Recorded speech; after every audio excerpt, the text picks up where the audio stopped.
Kathryn Rooney Vera. Kathryn, the head of research and strategy at Bulltick Capital Markets. Kathryn, thanks as always for being with us. Nice to have you. So a little excitement in the air, but of course it comes at a time when investors have increasingly been cautious.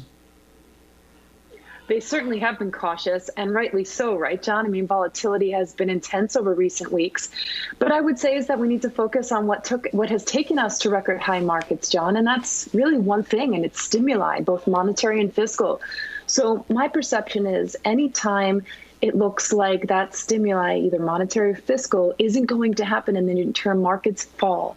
When that perception is taken back and we see some expectation, either negotiations between the Republicans or the Democrats or the Fed sounding more dovish, then markets gain steam. Because this is de facto what has taken us to these levels in the midst of a pandemic and in the midst of a recession, both in the United States and globally. You know, it's interesting to hear you say that, Kathryn. Earlier in the program, I was highlighting the fact that with some of the emergency aid programs shifting here in Canada right now, a lot of Canadians who were having to essentially, or were given essentially a pause on some of their debt payments, they have to now think again about, oh gosh, you know, am I going to have to take more debt? Which gets to sort of a story of your personal accountability. How have you been managing, you know, your own finances? Same is true in the stock market too, though. The idea that, okay, if we're not going to see the same amount of stimulus as maybe we thought, maybe we have to give a second look to some of the stocks that had been bid up. So what's the recipe, do you think, for success for investors? What kind of businesses are you looking at right now? So happy that you mentioned that, John, because it's so it's very little talked about, the fact that government stimulus has really been the lifeline, not only on a micro scale, but on a macro scale as well.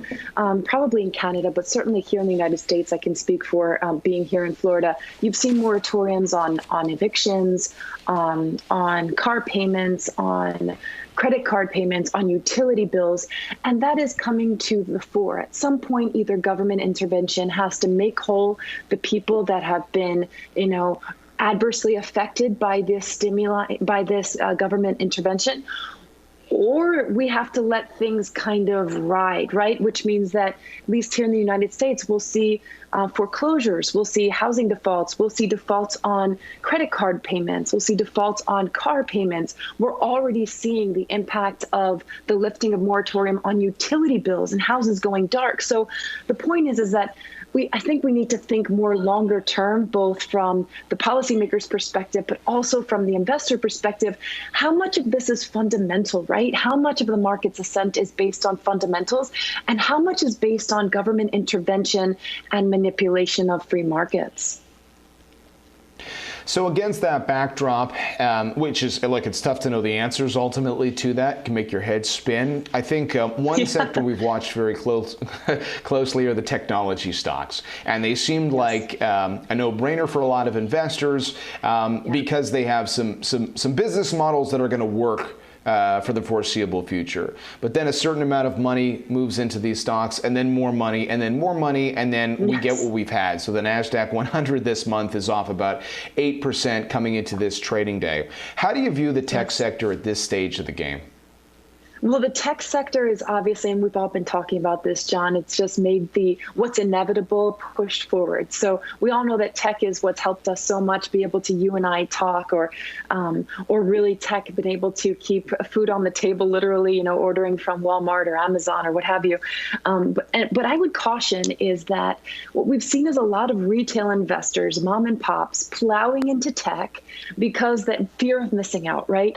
And subsequent to that, what we've seen is Microsoft and Apple being tremendously bid up, regardless of valuations, with Apple rising 100% from their March 23rd lows. So I would be careful with chasing tech. We would have to see I would say, a more aggressive retracement than what we've seen heretofore. But I don't think that's out of the cards. Today we have a U.S. presidential debate. And John, as you know, November 3rd, we have the American presidential elections and congressional as well. But I think that if we get a Democratic sweep, which we call a blue wave, then my suspicion is that tech would be one of the more adversely affected sectors. And depending on the magnitude of that decline, I think it could pose a very good opportunity to enter. Okay, so lots to consider when it comes to those fast-moving technology stocks, and we'll see what comes out of Tuesday's presidential debate. When you were with us earlier this month, you did talk about a trend we've talked about for weeks now. Cautious on tech, but maybe some fresh interest in cyclical plays, including banks, some of the industrials. As we wrap up this month, how do you feel about that trade? A lot of people buzzing about whether or not there's going to be some deep conviction in those areas by comparison.